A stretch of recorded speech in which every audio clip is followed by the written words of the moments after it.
A palavra é Jesus Cristo. Sexta-feira, na 23ª semana do Tempo Comum, 12 de setembro de 2025. Oremos. Ó Deus, olhai com bondade os que redimistes e adotastes como filhos e filhas, e concedei aos que creem no Cristo a verdadeira liberdade e a herança eterna. Por nosso Senhor Jesus Cristo, vosso Filho, que é Deus, e convosco vive e reina na unidade do Espírito Santo por todos os séculos dos séculos. Amém. A palavra de Deus hoje, na primeira leitura, inicia a primeira carta de São Paulo a Timóteo, capítulo 1, versículos de 1 a 2 e de 12 a 14. O salmo responsorial será o Salmo 15, com 3 estrofes, intercalado entre elas o refrão: O Senhor é a porção da minha herança. E o Evangelho será o de Lucas, capítulo 6, versículos 39 a 42.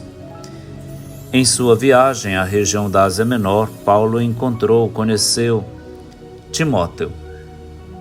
Ele é de Listra, uma cidade da região da Licaônia, filho de um pai grego pagão e de uma mãe chamada Eunice e a avó chamada Lóide, convertidas provavelmente com a própria presença de Paulo naquela região e o anúncio do Evangelho. Timóteo foi criado com vó e então absorve a fé que a avó tem. Ele conhece as Escrituras desde criança e então vai ser fácil para que mais tarde ele se torne um dos destinatários de uma carta pastoral de Paulo. Timóteo vai ser o futuro bispo de Éfeso, apesar de sua pouca idade, e Paulo o prepara bem para isso. Escreve uma carta para ele enquanto está em Éfeso, e a segunda, já bem mais longe na sua maturidade e ancianidade, vai escrevê-la quando estiver preso em Roma, para se despedir de Timóteo e fazer para ele o seu testamento espiritual. Estamos começando a primeira carta de Timóteo. Aqui Paulo chama Timóteo de seu verdadeiro filho na fé e diz que é apóstolo de Jesus Cristo por ordem de Deus, nosso Salvador, e de Jesus Cristo, nossa esperança. Nossa esperança. De fato, fé, amor e esperança são a trilogia que se repetem continuamente nas cartas de Paulo, sobretudo nos seus começos, quer para falar de si como para verificar que esta trilogia de virtudes está sendo vivenciada nas comunidades para onde envia suas cartas. Ele agradece a Deus que lhe deu forças. E em Jesus Cristo, o Senhor colocou nele uma grande confiança e o designou para o seu serviço. Logo ele, que antes blasfemava, perseguia e insultava, mas agia assim por ignorância, não conhecia a graça que lhe foi revelada. Ele encontrou misericórdia, porque ele não tinha fé no Senhor Jesus.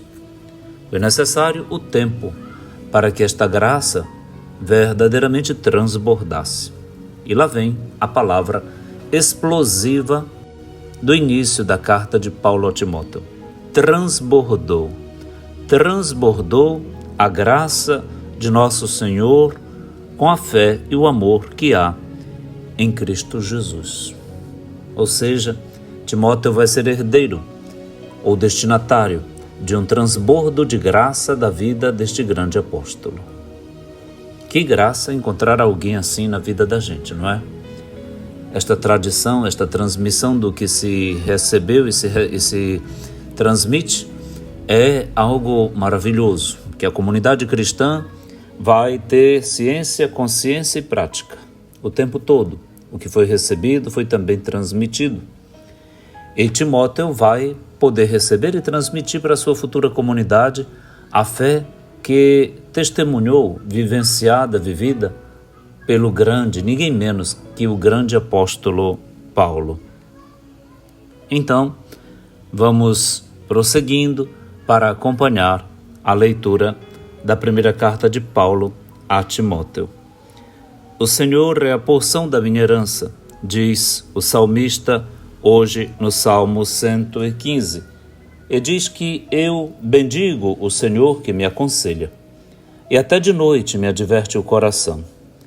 Eu tenho sempre o Senhor ante meus olhos, pois se o tenho a meu lado, não vacilo. O Senhor é a porção da minha herança. É a convicção que cada cristão há de ter perante todas as adversidades que encontra ao longo da sua vida, todo dia. Inclusive no trato com os outros da comunidade, da convivência que tem todo dia com tanta gente. No Evangelho de Lucas 6, 39 a 42, há uma parábola que Jesus conta para os discípulos para que tome cuidado com a condução, a guia das pessoas que são confiadas ao nosso patrocínio, ao nosso cuidado. Pode um cego guiar outro? Os dois não cairão num buraco só? Um discípulo não é maior do que o mestre.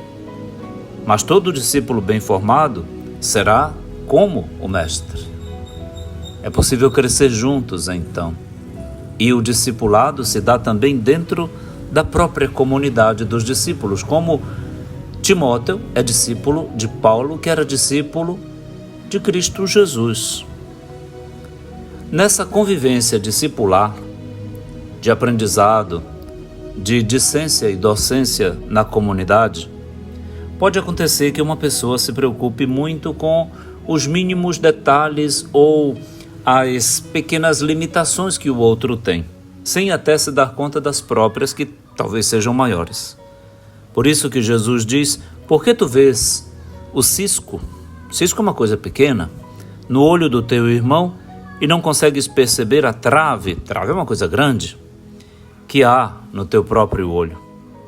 Como podes dizer ao teu irmão: irmão, deixa-me tirar o cisco do teu olho, quando tu não vês a trave no teu próprio olho? E aí Jesus sentencia: hipócrita, sem juízo.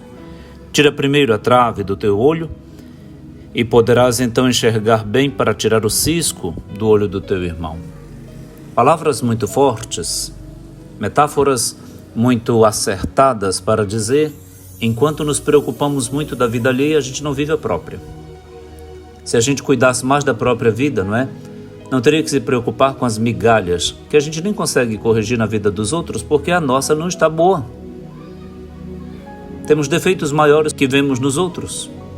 O que vemos nos outros é muito pequeno em relação à gravidade dos nossos próprios defeitos.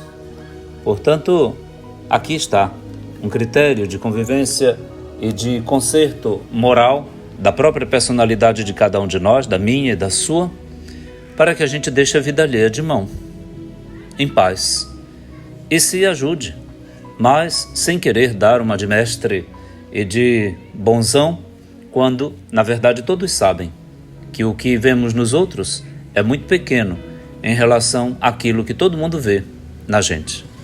Enquanto nos outros tem um cisco, no meu olho pode ter uma trave, e então a cegueira que a trave impõe a mim não permite que eu veja com objetividade coisas tão pequenas e queira corrigi-las na vida dos outros. Cuide da sua vida, que já está de bom tamanho. Se você conseguir, ótimo. Tire a trave do seu olho. Na do vizinho, talvez tenha um cisco em relação ao que se encontra no seu. Que Jesus nos abençoe e mande o divino colírio da graça do Espírito Santo e o perdão para os nossos pecados e uma vida correta, para que a gente seja irmão e não juiz um do outro. Ótima sexta-feira. Pai nosso que estais nos céus, santificado seja o vosso nome. Venha a nós o vosso reino. Seja feita a vossa vontade, assim na terra como no céu. O pão nosso de cada dia nos dai hoje, perdoai-nos as nossas ofensas, assim como nós perdoamos a quem nos tem ofendido. e não nos deixeis cair em tentação, mas livrai-nos do mal. Amém. Abençoe-lhe o Deus Todo-Poderoso, que é Pai, e Filho, e Espírito Santo. Amém.